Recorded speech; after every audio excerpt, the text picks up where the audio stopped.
જહાંગીર આ એ ગોળી છે જેનાથી જયદેવની હત્યા થઈ છે. Yes sir. સર એક મિનિટ.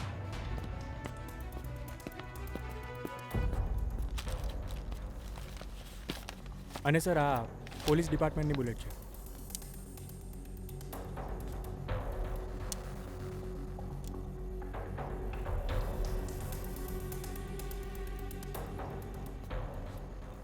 જહાંગીર આ બેના સિરીઝ નંબર અલગ છે.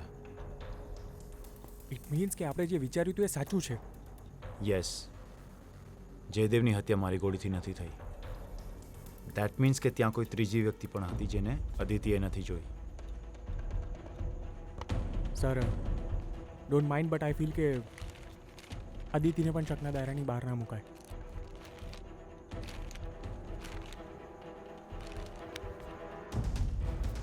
અચ્છા, જયદેવના કોલ રેકોર્ડ્સ મળશે? Yes sir. Yes sir. Sir તે દિવસે સાંજે જયદેવને એક જ ફોન આવ્યો હતો આ નંબર પરથી.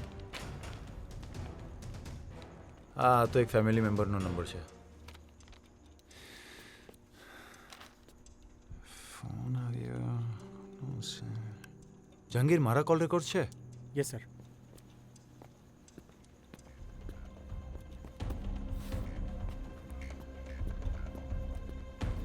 Yes sir. તે દિવસે તમને લાસ્ટ કોલ આ નંબર પરથી આવ્યો હતો. આ નંબર કોનો છે? સર કોઈ બાબુ કરીને છે. બાબુ ખુરશીદ? Yes sir, Babu Khurshid.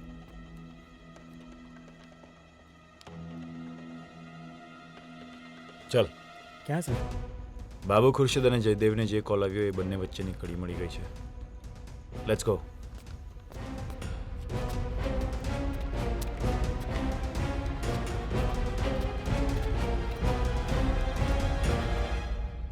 અરે આવ કરણ આવ. જે રાત્રે મારો એક્સિડન્ટ થયો એ રાત્રે જયદેવની છેલ્લો કોલ તારો આવ્યો હતો. કંઈ ખાસ કામ હતું? કર્યો હશે, બહુ યાદ નથી. કેમ? કારણ કે એ જ રાત્રે તારા ડ્રાઈવર બાબુએ મને ફોન કર્યો હતો. યાદ તો હશે ને તને?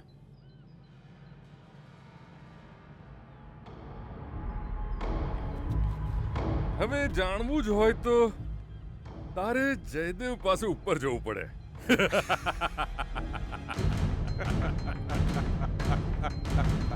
કેમ? સચદેવ અને શિવાને સાથે જોઈને બુદ્ધિ બેર મારી ગઈ? નહીં શિવાભાઈ, આની બુદ્ધિ તો બહુ જોરદાર છે. જુઓ ને કેટલું જલ્દી આપણી બાજી ખોલી નાખી. તે રાત્રે લીલા ફાર્મ પર જયદેવ એકલો હતો. મેં ત્યાં પહોંચીને સૌથી પહેલા સિક્યુરિટી ગાર્ડને ઠેકાણે પાડ્યો. મારા પ્લાન મુજબ મારા ડ્રાઈવર બાબુએ તને ફોન કરીને કહ્યું કે સિદ્ધાર્થ લીલા ફાર્મ પર જયદેવને મારવાનો પ્લાન બનાવી રહ્યો છે. વોટ?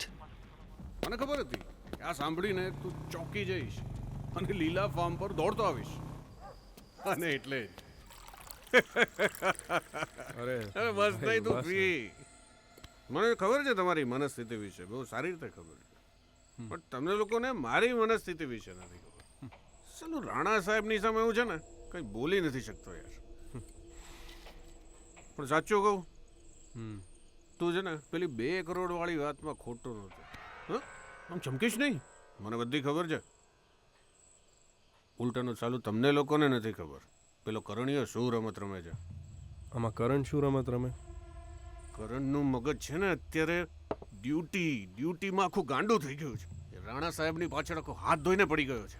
એટલું જ નહીં, એના પછી એ આપણા ધંધાનો પણ સફાયો કરી નાખશે. ના હોય.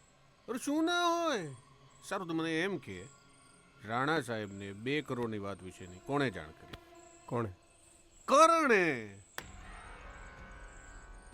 ને સિદ્ધાર્થ વિશે દર વખતે રાણા સાહેબના કાન કોણ ભરે છે? કરણ. કરણ. ભાઈ જો કરણ છે ને કોઈ પણ કિંમતે રાણા સાહેબને જેલના સળિયાની પાછળ નાખી દેવા માંગે છે, ને ત્યારબાદ આપણા બધાનો સફાયો કરી દેવા માંગે છે. પેલો જે થાળીમાં ખાય છે એમાં જ થૂકે છે. પણ સાલું દુઃખ તો એ વાતનું છે કે જેને તે સગા ભાઈની જેમ રાખ્યો, સાલો એ જ તને પતાવી દેવા માંગે છે.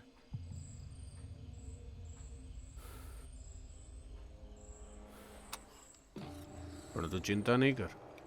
નહીં, જો આને જોઈને ચમકીશ નહીં. જો મારી વાત સાંભળ. મને છે ને પાક્કી માહિતી મળી છે. કરણ છે ને ફેક એન્કાઉન્ટર કરાવી શકે એમ છે. કોનું? મારું? હા, એટલે જ તો તને આપીને જાઉં છું. તું ગભરાતો નહીં, હું તારી સાથે જ છું. તું આ પી ને આ તારી સાથે જ રાખ. હા, ગભરાતો નહીં, હું તારી સાથે જ છું. હા.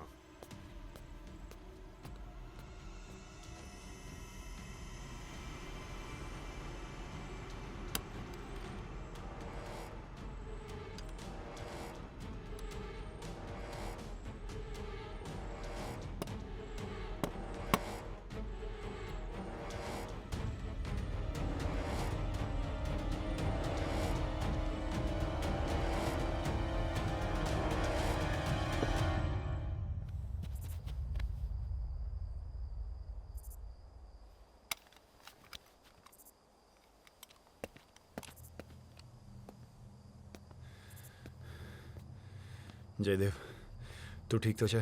કરણ મારો ભાઈ, હું તો ઠીક છું, પણ હું તારી બધી નિયત જાણી ગયો છું. કઈ નિયતની વાત કરે છે તું? તે આજે સાબિત કરી દીધું છે કે તું રાણા પરિવારનું લોહી નથી. આ શું બોલે છે જયદેવ? તું પીધેલી હાલતમાં છે. ચાલ મારી સાથે. અરે હાટ! હું તારો એક પણ ઈરાદો પાર નહીં પડવા દઉં. કયા ઈરાદાઓ? આ બધું કોણે શીખવાડ્યું તને? તારો ફેસલો તો હું કરીશ આજે. મેં તને ભાઈ માન્યો, તને આવો નહોતો ધાર્યો મેં. કરણ, જયદેવ ઘર નીચે મૂક. નહીં મૂકું. જયદેવ ઘર નીચે મૂક. તું પીધેલી હાલતમાં છે. અરે ચાલ. જયદેવ ઘર નીચે મૂક, નહીંતર મારે તને અરેસ્ટ કરવો પડશે. અરે અરે શું કામ? ગોળી ચલાય ને. ચલાય ગોળી. જયદેવ ઘર નીચે કર. છેલ્લી વાર કહું છું. અરે માર મને. જયદેવ ઘર નીચે માર મૂક. ગોળી. જયદેવ! જયદેવને ગોળી મારીને હું ત્યાંથી ભાગી ગયો. તે પકડવાની બહુ કોશિશ કરી, પણ ત્યારે જ કોઈ કાર સાથે તારો એક્સિડન્ટ થઈ ગયો. મને એમ કે તું મરી ગયો. એક કાંટો તો ગયો. પણ નહીં, તારી તો બસ યાદ શક્તિ જ ગઈ હતી. એક્સિડન્ટને લીધે મને કંઈ જ યાદ નથી સચદેવ. ઓ, તો હવે તારું શું કરવું એ વિચારી જ રહ્યો હતો. ને તારું કંઈક કરીએ પહેલા તો તું પેલો વિડીયો લઈને આવી ગયો. મેં બનાવેલો ગાળિયો તે તારી જાતે જ તારા ગળામાં પહેરી લીધો. ભાઈ, બલીનો બકરો સામે ચાલીને હલાલ થવા આવ્યો છે. એકવાર તને પહોંચાડી દઈએ ને જયદેવ પાસે, પછી પાછળ પાછળ વિક્રમને બી પહોંચાડી દઈએ. પછી ઉપર જઈને કરજો તમારું સ્નેહ મિલન. શિવા!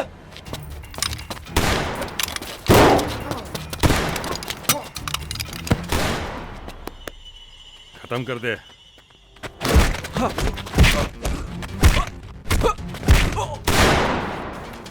બતાવી દે અમને.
મૂકી દે ને.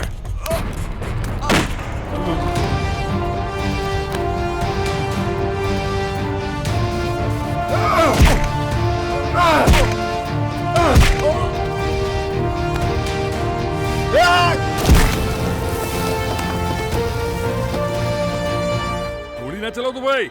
તું તારી કિંમત બોલ, પૈસા બોલ, કેટલા?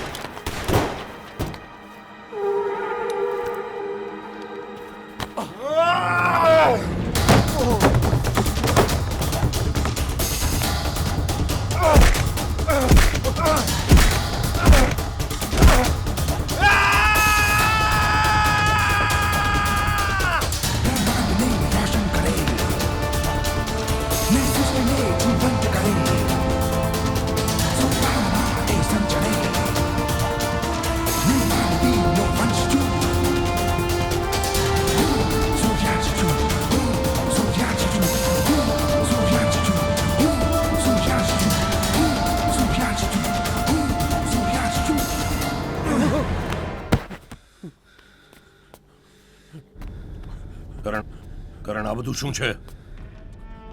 સચદેવ, રાણા સાહેબ માફ કરી દો મને કાકા. કાકા માફ કરી દો. રાણા સાહેબ 3 દિવસ હજુ પૂરા નથી થયા. આજ છે તમારો સાચો ગુનેગાર, જયદેવનો હત્યારો. સચદેવ, આ બધું સાચું છે? બોલ હરામ ખોર, આ બધું સાચું છે? બોલ, શું કામ કર્યું ત્યાં? બોલ બોલ.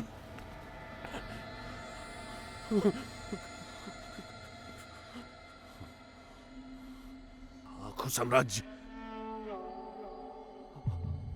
અમાન, અમોવો, રુદબો, આ બધું મારા બાપ અને તમારા મોટા ભાઈ વિશ્વજીત રાણાએ ઊભું કરેલું છે. એમના અકાળે મૃત્યુ બાદ એ બધું તમારા હાથમાં આવી ગયું એનો મને કોઈ અફસોસ નથી. પણ જ્યારથી મેં પેલા જયદેવને મોટો થતા જોયો, મારી આંખમાં ખટકવા લાગ્યો. જયદેવ આ બધાને લાયક તો નહોતો. એ વાતથી તો તમે પણ સંમત છો ને? આ બધું બનાવેલું, આ બધું વિસ્તારેલું જયદેવના હાથમાં આવી જાત તો એ બધું વેડફી નાખત. હરામ ખોર! નહીં રાણા સાહેબ, હું તમને કાયદો હાથમાં નહીં લેવા દઉં. હું કાયદાના દાયરાની બહાર રહીને કામ કરું છું, પણ કાયદો હાથમાં નહીં લઉં.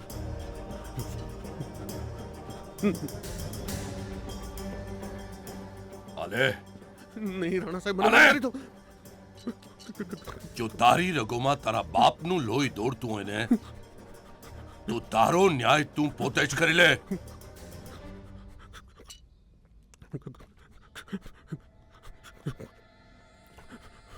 Stop this. સચદેવને સજા કાયદો આપશે, તમે નહીં. અરે પણ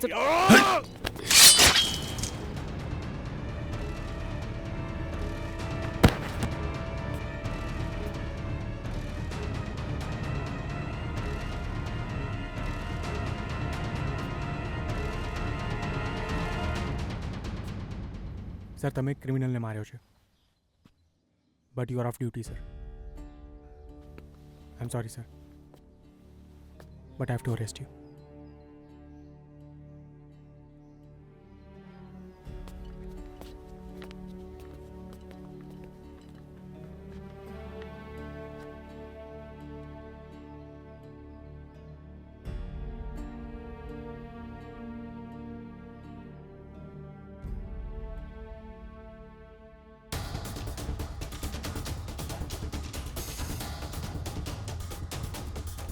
શહેરના મુખ્ય સમાચારોમાં નિડર પોલીસ ઓફિસર કરણ રાણાને કથિત અપરાધી સચદેવ રાણાની હત્યાના કેસમાં ઉપરી અદાલત દ્વારા આજે નિર્દોષ જાહેર કરવામાં આવ્યા છે. તે પોલીસ ડિપાર્ટમેન્ટના મેડિકલ ટેસ્ટમાં સંપૂર્ણપણે સ્વસ્થ જાહેર થતા આજથી જ ફરજ પર પાછા ફરશે.